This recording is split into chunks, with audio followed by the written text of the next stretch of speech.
Olá pessoal, tudo bem? Estou de volta e hoje para falar de uma religião que muita gente conhece, ou talvez ache que conhece, o judaísmo. Você conhece o judaísmo? Pois é, nós vamos falar um pouquinho a respeito do judaísmo. Mas antes, gente, se você gosta do meu material, eu peço a sua contribuição. De que maneira? Adquirindo os meus cursos que vão estar aqui embaixo.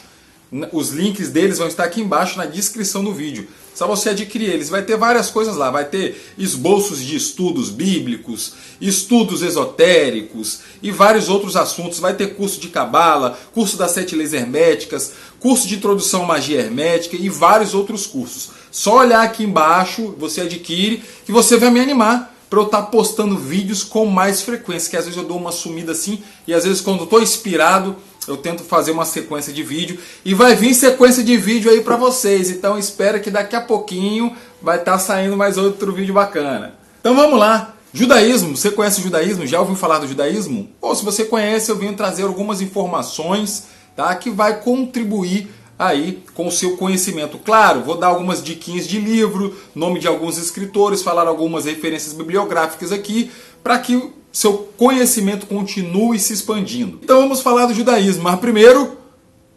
chora Israel, Babilônia não é o seu lugar, clama ao teu Deus, ele te ouvirá, o inimigo te libertará.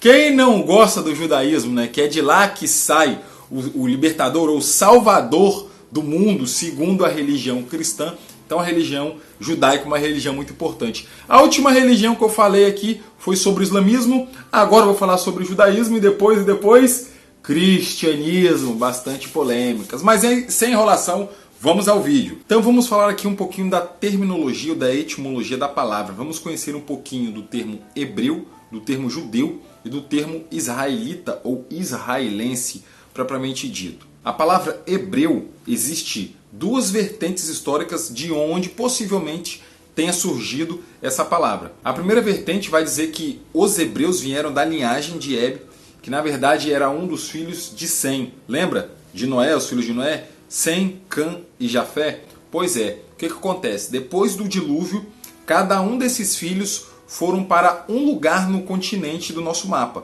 Então depois do dilúvio nós temos a divisão que Jafé fica com aquela parte europeia e uma parte asiática. Nós temos Cã, que fica na parte da África, onde se gera toda aquela polêmica, né, dos negros, dos escravos, da magia, né, a maldição de Cã, só porque pegou naquela parte africana e acha que aquela parte africana é amaldiçoada. Tem um pastor muito conhecido que defende essa hipótese. E nós temos a parte de Sem, que fica justamente ali no Oriente Médio e aonde se desenrola toda a história bíblica. Então acreditam que a palavra hebreus vem justamente dessa linhagem de Sem, porque Sem era Heb, na verdade, era filho de Sem. Então temos essa linhagem.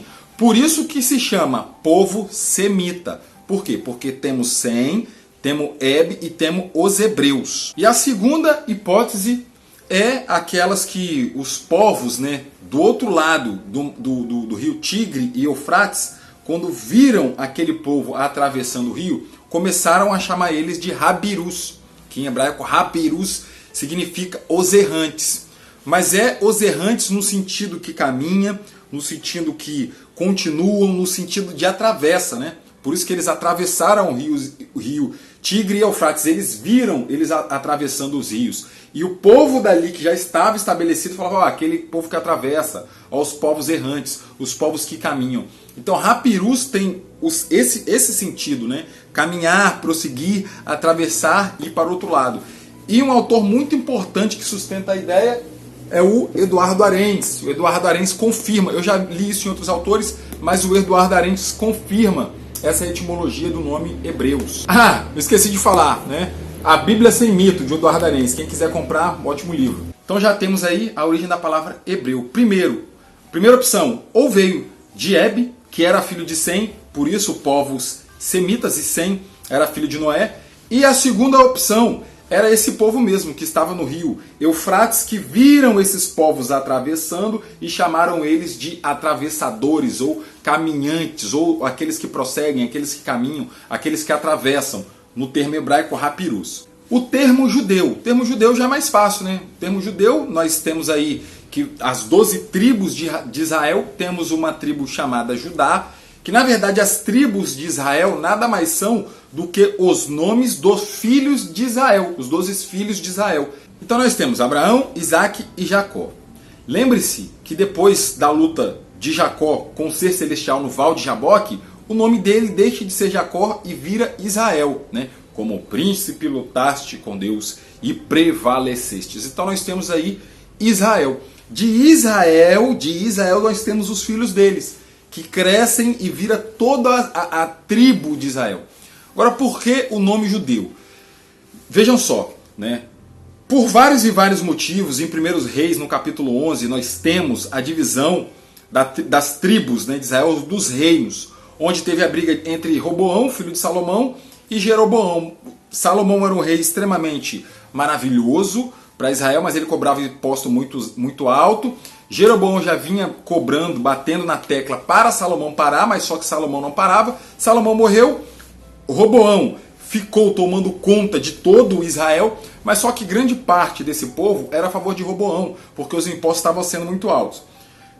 Era a favor de Jeroboão, perdão. Roboão não abaixou os impostos, então as tribos se dividiram, né? Aquela parte de Israel com as 10 tribos ficou sendo chamado Israel, tendo o primeiro rei, Jeroboão, e a parte de baixo, que é a parte sul, ficou sendo chamado Reino do Sul ou Reino de Judá. Então nós temos aí Israel e Judá. Mas por que o nome do povo é o povo judeu?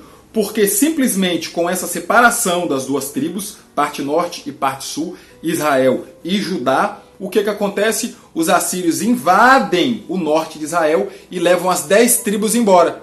Depois que levou essas 10 tribos embora, historicamente elas desapareceram. Ninguém sabe o que historicamente ao certo aconteceu com ela.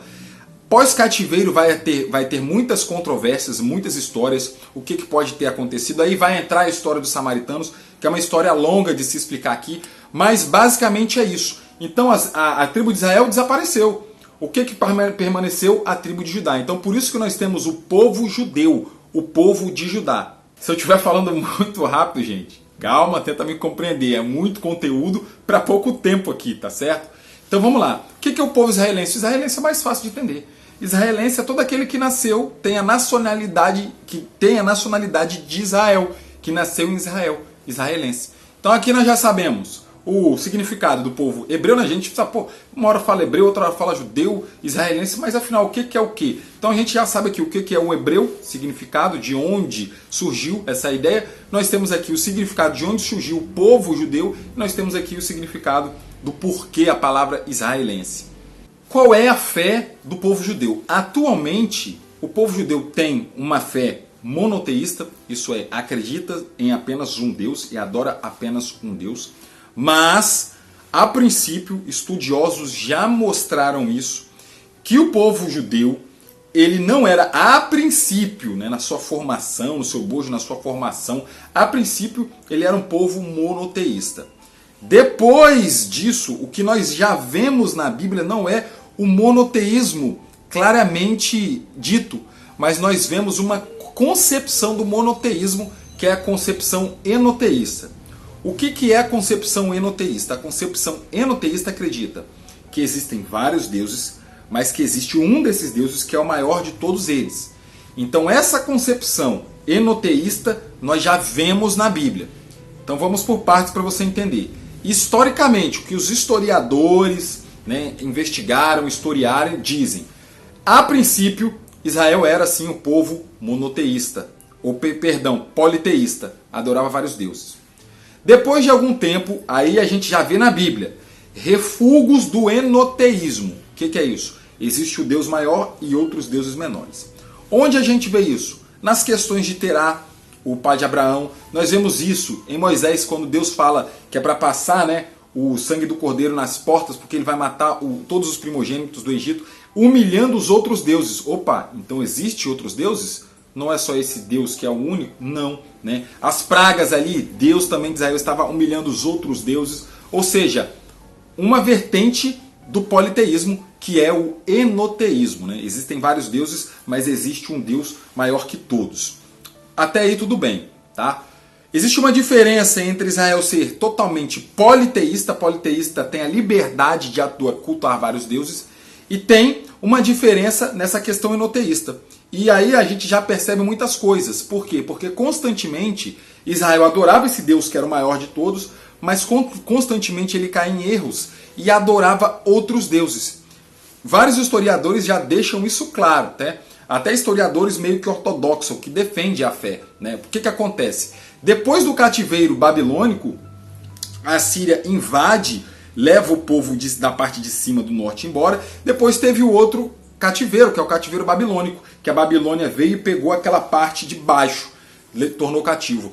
Depois, quando o povo retornou desse cativeiro babilônico, os historiadores, até a própria história da religião judaica diz isso, que depois do cativeiro babilônico, acabou a adoração aos outros deuses. Acabou. Não existe mais culto a nenhum deus a não ser o Deus de Israel, a não ser o Deus de Abraão, de Isaac e Jacó. Acabou a adoração em outros deuses. E o cativeiro babilônico, segundo os próprios historiadores judeus, fizeram bem para Israel para isso, para extirpar de vez a adoração a outros deuses. Quando eles voltaram do cativeiro babilônico, só começaram a adorar um único Deus. Isso daí você vai ver em vários historiadores, tá? Enéa Tognini falando a respeito do período interbíblico, ele vai contar a respeito disso. George Forrer, Roland de Vaux e vários outros historiadores cristãos e judeus falando a mesma coisa, né? Outro fato interessante, aqui a sinagoga que nós vemos lá no Novo Testamento, ela surge justamente no cativeiro babilônico, pois não se tinha mais templo para adorar a Deus, então eles se reuniam, né? Sinagogue, eles se reuniam, estar juntos para falar ali da lei de Deus. Então, outro ponto positivo também é que a sinagoga, que nós vemos no Novo Testamento, surge dentro do cativeiro babilônico e eles continuaram posteriormente com essa prática. Atualmente, o povo de Israel é um povo monoteísta, não vou confundir a palavra agora, é um povo monoteísta, ou seja, adora um único Deus, que é o Deus de Israel. O Deus de Israel é o Deus de Jacó, o Deus de Abraão, de Isaac e de Jacó, o Deus de Israel.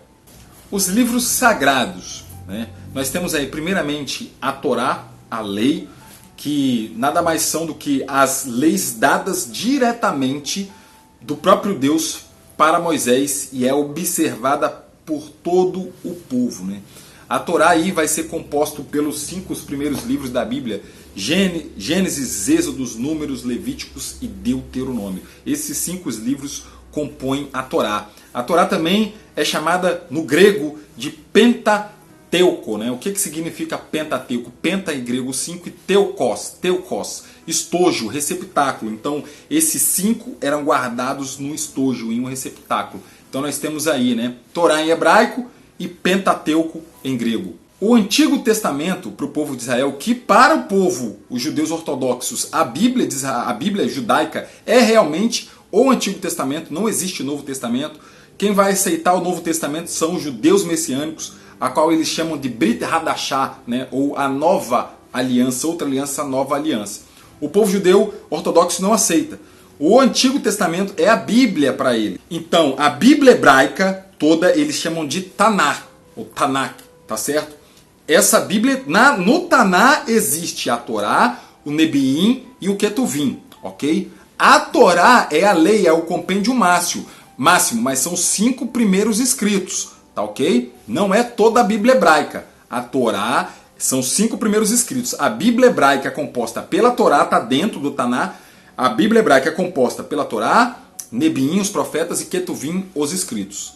Outro livro muito importante, né, que vai auxiliar muito a religião judaica, é porque assim, gente, nós temos o cristianismo, né, e o cristianismo acha que a religião judaica tem os mesmos paradigmas cristãos. Nós temos aí, com a reforma protestante, os 5 solas, né? Sola Fide, Sola Gratia, Solo Cristo, Sola Scriptura e Solo Deo Gloria. Esse ponto da Sola Escritura, nós só temos a Escritura como fé. Então eles acham, pelo fato da Bíblia judaica estar Na Bíblia cristã também, eles acham que o que só vale como lei e regra de fé e conduta é a Bíblia deles, mas isso daí veio da Reforma Protestante, a sola Escritura. O judeu é outra coisa, o judeu está diferente do cristão. Por quê? Porque é um livro muito importante, né, que auxilia a fé dos judeus, e eles enxergam isso com a maior tranquilidade, que é o Talmud. O que é o Talmud? O Talmud. O que é o Talmud? Talmud é uma palavra hebraica que significa estudo. Então no Talmud existe um compêndio de vários ensinamentos. No Talmud tem discussões, interpretações a respeito das leis judaicas. No Talmud vai ter parábolas para que a pessoa entenda, compreenda alguma coisa e ponha em prática no seu dia a dia.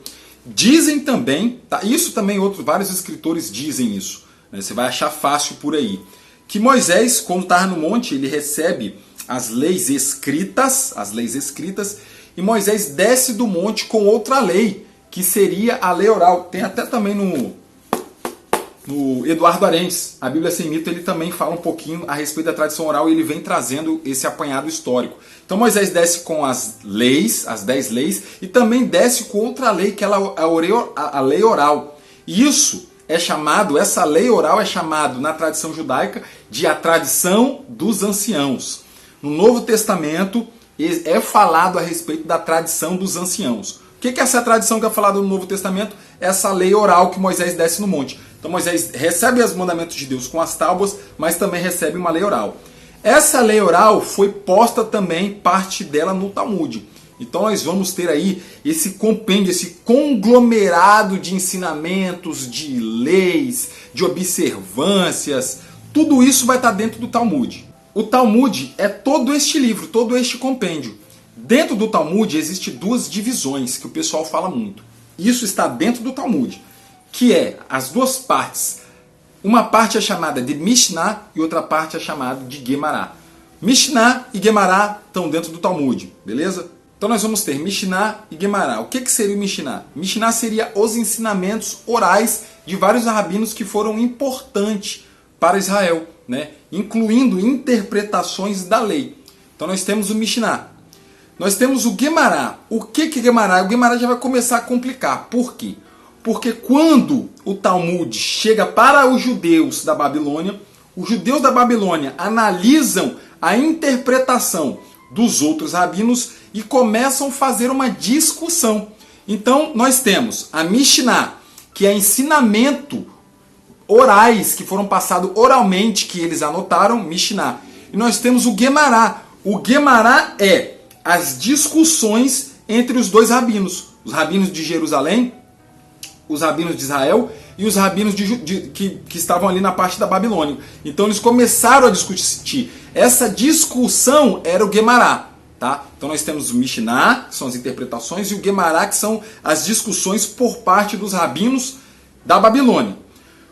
Por parte dessa discussão, dessa discordância dos rabinos da Babilônia, começaram então a fazer uma compilação de outro Talmud, que é o Talmud babilônico. Vai vendo que historicamente como é que as coisas vão se encaixando? Então atualmente, hoje em dia nós temos o Talmud judaico e o Talmud babilônico, né? O sábado, uma observância totalmente, extremamente importante para o judeu, né? Seu princípio em Gênesis 2:2, se eu não me engano, onde Deus diz: "E foi a tarde e a manhã do primeiro dia". Isso explica, baseado nisso, né? Isso explica por que o sábado começa no entardecer da sexta-feira e termina no pôr do sol do sábado. O sábado é extremamente importante porque é o dia sagrado, é o dia que Deus deu como observância. Na verdade, é um dia que Deus deu para a pessoa folgar, descansar e folgar nele, se aproximar propriamente dito de Deus. Por isso que tem algumas observâncias e algumas proibições nos dias de sábado. Uma das proibições é escrever, acender fogo, fogueira, bater massa, cozinhar.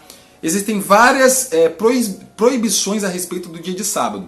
Como que nós vamos saber certinho aí vai depender do judeu, né? O que seria acender um fogo? Acender o fósforo é acender o fogo? Então nós temos aí a interpretação. Acender o fogo dentro de casa é acender o fogo. Então nós temos a interpretação dos rabinos, que são os cabeças, que vão, né, estruturar toda a lei de Israel, para dizer o que é e o que não é. O que é carregar peso no dia de sábado? É carregar uma bolsa de 5 quilos ou é carregar uma sacola de 20 quilos? Ambos são peso. Então, quando a Bíblia não dá essa explicação exata, os rabinos interpretam. Obviamente, cada rabino vai ter a sua interpretação. Mas todo mundo sabe que o sábado para o judeu é sagrado. Vamos falar aqui um pouquinho das festas judaicas. Qual o objetivo dessas festas? Primeiramente é fazer o povo se alegrar, né? O povo de Israel gosta de alegria, gosta de festa. Então nós temos aí 7 festas que são basicamente as principais. Calma lá, são as principais. Qual o objetivo delas seria? O povo ficar alegre, mas principalmente relembrar o povo do que aconteceu no passado, do que aconteceu nos seus antepassados. E todos os anos, quando o povo de Israel comemora, o povo judeu comemora essas festas, eles vão lembrando daquilo que seus antepassados viveram e das maravilhosidades ou das grandezas que Deus fez com seus antepassados e continua, obviamente, fazendo na vida deles. É claro que eu vou fazer, né, especificamente um vídeo falando dessas festas porque é muito extenso, então teria que ser outro vídeo. Bem mais pra frente lá eu vou fazer tudo certinho. Na verdade eu vou trazer até aqui um estudo que eu fiz na minha faculdade de teologia, onde eu levei esse estudo para lá e vou estar trazendo aqui para vocês. Beleza? Então vamos lá. A primeira festa judaica, Rosh Hashanah, que seria a festa do primeiro dia do ano, né? Isso acontece no calendário judaico no primeiro dia do mês de Nissan. A segunda festa, uma das festas mais conhecidas, que é Yom Kippur, ou o dia do perdão, o dia da expiação. O Yom Kippur, falando rapidamente, o Yom Kippur é o dia do perdão. O dia onde se acontece essa liturgia sacerdotal, onde Deus se sente inclinado a perdoar o pecado do povo de Israel durante esse ano, né? Onde uns perdoam os outros e Deus perdoa a todos. Temos a festa de Sukkot, ou a festa das tendas, que é conhecida também como a festa dos tabernáculos. Festa judaica que é para lembrar o povo de Israel nesse dia. O povo de Israel armam tendas nas suas casas, nos seus quintais, em algum lugar, e passam o dia ali. Para quê? Eles vivenciando aquele momento na tenda, debaixo da tenda ou dos tabernáculos, para relembrar o povo de Israel quando eles estavam no deserto, né? Que eles estavam tendo contato com Deus assim, em tendas, em tabernáculos. É uma festa para lembrar dos seus antepassados, do que aconteceu com seus antepassados. O Hanukkah, que é conhecido como a festa das luzes, aconteceu quando o povo macabeu, né, tem aí o seu período, entre aspas, de independência, vão inaugurar o templo, mas só que no templo só tinha azeite para deixar o menorá aceso, que duraria um dia. Então aconteceu um milagre que esse azeite se estendeu por 8 dias. Então um dia de milagre ficou marcado, por isso que é a festa das luzes, ou Hanukkah. Vamos ter a festa de Purim, e essa festa é baseada e descrita no livro de Esther, né, onde ali Deus livrou o povo de Amã, da extinção do povo judeu de Amã, aquele perverso que queria acabar ali com o povo judeu, né, com Mardoqueu, com Esther e entre outros. Essa festa é bem festiva mesmo, é muito parecida assim com o carnaval, mas só que o carnaval, obviamente, né, com muita mais questão moral, toda a sua moralidade, mas a festividade, a alegria assim parece um carnaval judaico. O Peshá, né, o Peshá ou a Páscoa, que na verdade é a festa da passagem, né, que é para relembrar a passagem do povo que estava no Egito, que saiu do Egito. Tem muito mais coisas para ser falado a respeito da Páscoa aqui, mas eu vou deixar para um vídeo onde eu vou falar especificamente sobre a festa judaica. Mas o Peshá, a Páscoa, é basicamente isso, né, a saída do povo, essa passagem, a saída do povo do Egito. E nós vamos ter a festa chamada Shavuot, conhecida como Pentecostes. Por que Penta? 5, né? Porque vai acontecer 50 dias depois da Páscoa. Que é para quê? Para relembrar o povo judeu a respeito da agricultura, da colheita. Lembre-se que na época que eles viviam, eles dependiam da caça, da coleta para sobreviver. E a agricultura é extremamente importante para o povo judeu. Você acha que eles não tinham seus rituais de magia, suas questões esotéricas? Enganado está você. Nós vamos ter o ritual conhecido que é o Kiddush, que seria a bênção do vinho, onde se faz uma leitura da Torá seguida por algumas cantigas, hinos, cantigas. Antes de se comer o pão, é feito as lavagens das mãos, e isso é importante, porque nós conhecemos o ritual que nós conhecemos como Netilá Yadahim, que é a lavagem das mãos, onde eles partiam o pão e comiam pão. Por que o pão? Porque lembra, tudo é questão de ancestralidade. Lembra do povo lá do deserto? Eles comiam isso. Então eles comiam isso daí para relembrar os seus ancestrais, o que Deus fez na vida dos seus ancestrais. E o sábado também é importante, porque mantém a família reunida, toda reunida, né? Para continuar essa vivência familiar, essa estrutura familiar unida. Então rola aí, né? Fazem todo esse ritual, toda essa confraternização, e eles estão ali unidos, conversando, se mantendo o laço familiar unido. É bastante bonito. Mas o sábado já acabou, o sábado é coisa da lei. Bom, se você está achando que o sábado é coisa da lei, tem que ler Levíticos 16:31, que diz que o sábado é um estatuto perpétuo, e o que é perpétuo não se acaba. Mas o sábado se cumpriu em Cristo. Nenhum profeta do Antigo Testamento disse isso. Pelo contrário, um dos grandes profetas disse que o sábado é perpétuo.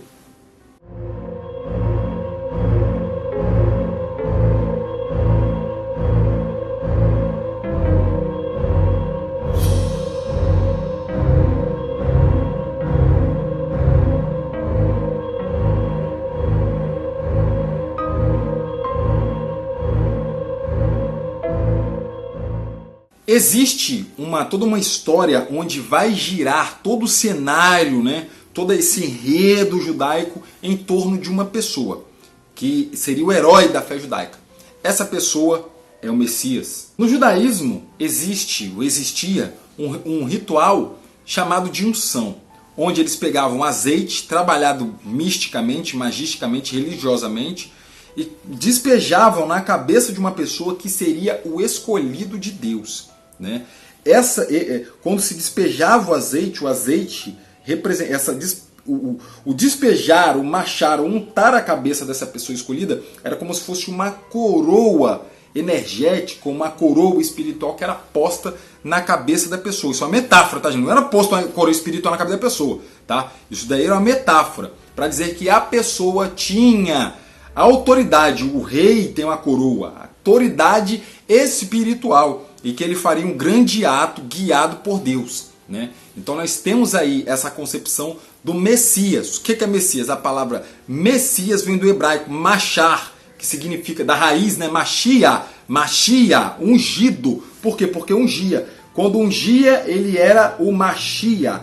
A raiz, o tronco da palavra vem de machar, derramar, untar, molhar. Então, daí que vem a concepção de Messias. Então, o ungido, machia, seria o escolhido por Deus, o herói da fé judaica. O Messias seria um líder bélico, um líder de guerra e um líder político que viria para dar fim na opressão que o povo judeu ali estava vivendo e acabar com as guerras. Ia reinar Israel, não só em Israel, mas também viria reinar no mundo inteiro. A era messiânica, na verdade, viria iniciar uma era de ouro, né? Onde se haveria um grande período de grande irmandade, de grande paz na terra. Os milagres seriam corriqueiros, né? A criança enfiaria a mão na toca da cobra, o carneiro e o lobo, né? O leão e o carneiro andariam juntos e nada aconteceria, porque o Messias estabeleceu essa paz física mundial e teve implicações no seu governo, implicações espirituais. Não haveria assassinatos, não haveria guerra, não haveria discussões. A plena paz iria reinar na terra. Por Davi ter sido uma pessoa assim, né, onde Deus teve muito apreço, onde agradou muito a Deus, foi o homem segundo o coração de Deus, né? Deus prometeu que o Messias viria da descendência dele, né? Da descendência de Davi, né? Por isso que falam que o Messias é o descendente de Davi, teria que vir da linhagem de Davi. Como os judeus reconheceriam o Messias?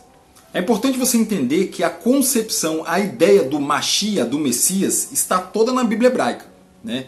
E Deus dá algumas descrições, porque senão qualquer pessoa poderia chegar e falar, eu sou Messias, e o povo ia acreditar? Não. Então Deus dá algumas descrições para o povo de Israel entender quem seria este escolhido. Primeiro, o Messias tem que governar fisicamente no reino de Israel. Segundo, o templo de Israel seria totalmente reconstruído e as suas atividades voltariam ativa. Terceiro, um período de paz completa no mundo, onde todas as guerras do mundo acabariam, a paz reinaria na terra por completo. Quarto, o Messias reinaria em um tempo onde todos os judeus que estivessem espalhados em volta de todo o globo terrestre voltariam para Israel. Existe até uma política, né? Que o povo de Israel, se souber realmente que você é da linhagem judaica, se você quiser ir para lá, eles mandam uma passagem para você ir. Porque quanto mais o povo voltar, eles acreditam. É sério, gente. Quanto mais o povo voltar, isso de certa forma aceleraria a vida do Messias. Uma vez que eles acreditam que o Messias ainda não chegou. Quinto, o Messias vai reinar em uma época, e quando o Messias estiver reinando, todas as pessoas vão ter plena ciência de que só existe um único Deus. Ou seja, quando o Messias reinar, todas as pessoas vão deixar de adorar todos os outros deuses. Porque no globo, nesse planeta, no globo terrestre, só vai existir a adoração a um único Deus. E muitas pessoas perguntam, né? Mas esse Messias é Jesus. Veja bem, eu acabei de falar os pré-requisitos, os 5 pré-requisitos mínimos. Os 5 pré-requisitos para uma pessoa se intitular como Messias. Jesus cumpriu algum desses pré-requisitos? Se Jesus cumpriu, ele é o Messias. Se Jesus não cumpriu, ele não pode ser o Messias, ok? E nós vemos que ele não cumpriu, porque ainda existem guerra, ainda existem mortes, desigualdades, e existem pessoas adorando a outros deuses, né? O que contraria o que diz o que o Messias vinha fazer. Alguém pode dizer, mas Jesus vai fazer isso na próxima vinda dele. Ok, então na próxima vinda dele, quando ele cumprir isso tudo, aí ele pode ser chamado de Messias. Se você quiser acreditar ainda que ele é o Messias, a escolha é sua. E vamos conhecer algumas das figuras importantes do judaísmo. Nós temos Maimônides, o rabino Rambam, onde nasceu na Espanha, era de família rica e teve todo o aparato da sua família para estudar em uma das melhores escolas, onde aprendeu bastante sobre cultura, filosofia, uma pessoa muito cabedal, muito elevado. Maimônides vai se tornar uma figura muito importante no judaísmo, porque Maimônides vai trazer a ideia da unificação, da perfeita e completa unidade de Deus. Ou seja, Deus é único. E mais para frente esse pensamento vai se desenrolar na Cabala judaica. Então, ou seja, Deus é único. Não existe como expressar uma qualidade de Deus, porque aí seria Deus e uma qualidade, e não existe. Não tem como expressar uma forma de Deus, porque seria Deus e a forma, não existe. Não tem como expressar nada a respeito de Deus, porque aí você teria que algo que é indivisível, uma pequena fragmentação da divisão. Então, para Maimônides, isso daí não pode acontecer. Simplesmente, para Maimônides, a mente humana não tem como capturar alguma ideia a ser passada a respeito de Deus. Por exemplo, para Maimônides, Deus existe? Não. Por quê? Porque tudo que existe tem um princípio, um meio e fim. Deus não tem princípio, nem começo e nem fim. Deus simplesmente é. Deus é eterno para Maimônides? Não. Por quê? Porque existiria Deus e a eternidade. E isso para Maimônides não existe. Então, para Maimônides, simplesmente Deus é. Porque na concepção de Maimônides, Deus estava numa escala tão elevada e tão absurda que não teria como nem falar nada a respeito dele. Tudo que a gente fala aqui, a gente tenta usar expressões humanas para tentar chegar a uma compreensão. E mesmo assim, era aquela compreensão mais rasa das rasas. Deus é soberano? Não, se não existe isso. Deus e soberania. Deus é poderoso? Não, se não existe Deus e poder. É algo que simplesmente é. Né? Algo sublime que simplesmente... Deus é amor? Não, porque existiria Deus e amor, né? É uma questão muito sublime. Quando a gente fala que Deus é poderoso, Deus é humano, a gente está usando palavras. O que Maimônides está falando aqui é que não tem como classificar realmente esse ser. Outro rabino muito importante é o rabino Isaac Luria, famoso Ário, cabeça de leão. Desse eu gosto demais. Esse sim revolucionou o cenário místico judaico. Os livros que compõem todo o sistema judaico não são compostos apenas dessas leis, desses escritos históricos, mas existe também uma parte mística no judaísmo. E se você parar para prestar atenção, existe uma parte mística em quase todas as religiões. Se nós pegamos no islamismo, existe o misticismo islâmico, que é o sufismo. Se nós pegarmos no cristianismo, existe o misticismo cristão, que é o gnosticismo. E na fé judaica também não é diferente. Nós temos toda a religião judaica que tem uma estrutura mística do judaísmo, que é a Kabbalah. A Kabbalah é a estrutura mística máxima do judaísmo, mas existem outros livros que vão falar a respeito de toda essa estrutura, né, mística judaica. Nós temos aí, né, o Zohar, o Bahir, o Sefer Yetzirah. Sobre todas essas figuras que compõem todos esses escritos, temos um grande rabino místico, né, que é o rabino Isaac Luria, que ele consegue interpretar o Zohar, né, de uma forma tão fenomenal que ele consegue misticamente dar uma resposta a respeito da criação judaica, ou a criação do universo. Então, o rabino Isaac Luria, que consegue, que ele inicia, ele dá a interpretação do que seria, né, o Tzitzim Tzum. Aqui no curso de Cabala, quem fizer o curso de Cabala vai saber amplamente o que é o Tzitzim Tzum.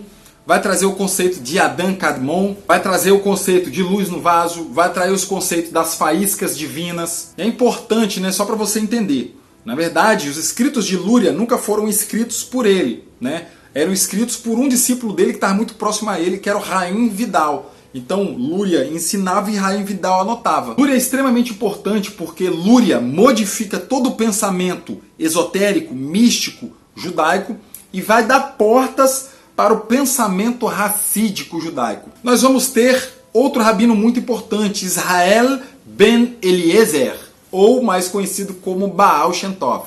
Fundou o movimento racídico que acreditaria que, veja bem, que todos, Kabbalah, gente, que todos os seres têm uma faísca divina dentro de si.